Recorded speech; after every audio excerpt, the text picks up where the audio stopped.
Okay.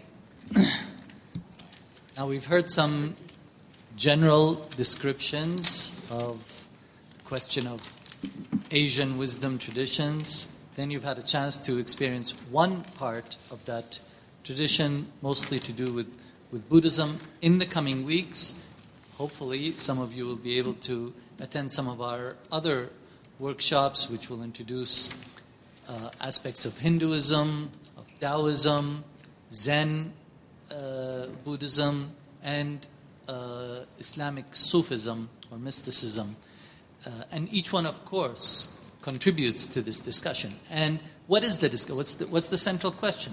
The central issue, which we would now like to hear from our school board experts and those who work on education, is any of this relevant to you guys, to the students attending the schools here in Toronto in 2015? Is any of this relevant, or is it just some exotic curiosity?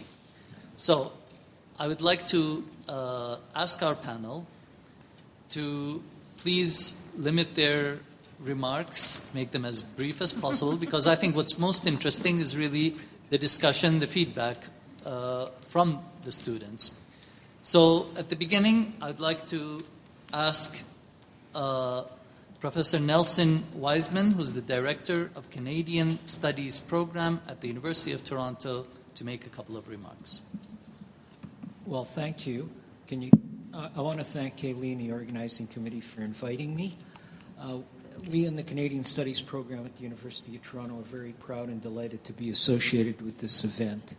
As the face of Canada is literally changing and the orientation of the country is moving westward across the Pacific, we need a heightened consciousness of what Asia can offer, not just in terms of Asian wisdom, but all aspects of Asian society and economy to us as Canadians. I think what we've picked up today is the importance of clarity, stillness, and consciousness, or awareness, or mindfulness. We need to unclutter our minds. It's remarkable how much we can do with very little. As we just saw in the meditation sessions, most of our minds are just operating mechanically, like machines, worrying about the past or having fantasies about the future. I don't want to say anything else at this point. I'm delighted that I can participate. I teach at the university level, not at the high school level where many of you are at. There are many great pressures on high school students. We heard this morning that youth unemployment, I think it's about 15% in the country. Renita didn't give the exact numbers. But what I want to encourage you to think about is that youth unemployment for university graduates is 3%. So there's a big difference between being a youth and being a youthful university graduate. According to the Globe and Mail this weekend, Doug Saunders' article, 2 years after graduation, the average income for a graduate is $51,000. If I recall, it was I think $43,000 for college graduates. Canada has a higher percentage of university graduates than any country in the OECD. That probably means the world, because those are the 36 or so most industrialized countries.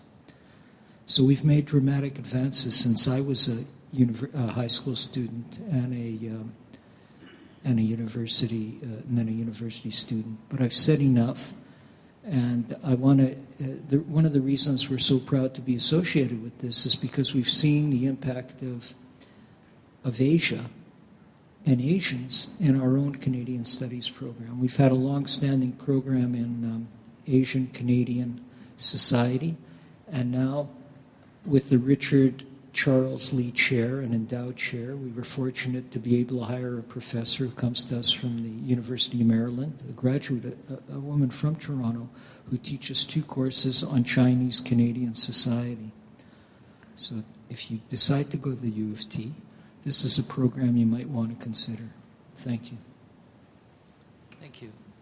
Now, I'd like to invite Ms. Leila Girdhar-Hill, who's the System Superintendent on the Toronto District School Board. So if any of you go to a school, the Toronto District School Board, and you're upset with it, she's responsible. I don't think that's what I was expecting to hear this afternoon. Is anyone here from the Toronto District School Board? Woo! All righty. Good job. Well, thank you very much for inviting me here this afternoon. We were actually asked to, as panelists, respond to 3 questions. And just in light of the number of people that are here and the fact that we want this to be more interactive, I will curtail my comments quite severely. And just to let you know that one of the things that we were asked to comment on was what can Asian wisdom practices teach us about managing stress and pressure in our daily lives? And I think on a very personal note, we each have to know what our stressors are. What are those things that we know will trigger certain behaviors and feelings within ourselves? Once you can identify those, of course, then we as individuals can start to think about how we respond to that stress and how we manage that stress. And to be personal about it, some of the things that have helped me in my life to manage stress would be just things like humor, music, meditation was part of something that I grew up with and is what I go to when things become very, very stressful for me.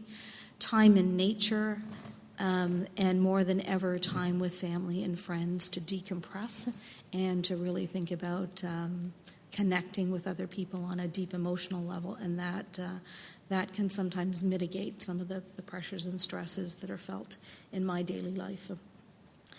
We were also asked to comment on the negative impact imposed by the high-tech age of instant gratification on our mental health and well-being. And I'm reminded of a Gandhi quote when I think about my reaction to that. And Gandhi said, it's health that is real wealth, not pieces of gold and silver. And I think that's both mental, spiritual, emotional, and physical health. And the fact that in the education sector and in my board and in the initiative that I work in secondary schools, in the 50 secondary schools in the Toronto District School Board, we're looking at how are we responsive to the needs of our students in our classrooms. And inevitably, the conversations come up around what sort of pieces of technology will we use to engage our students and make their school experience like their experiences outside of the classroom.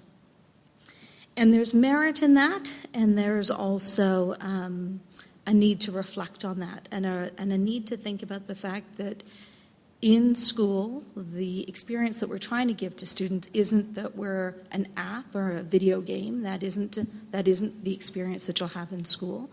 But rather what we need to do is find ways, and we are trying to do this all the time, find ways of engaging students to be collaborative, to be people with incredible communication skills, problem-solving skills, and to be innovative.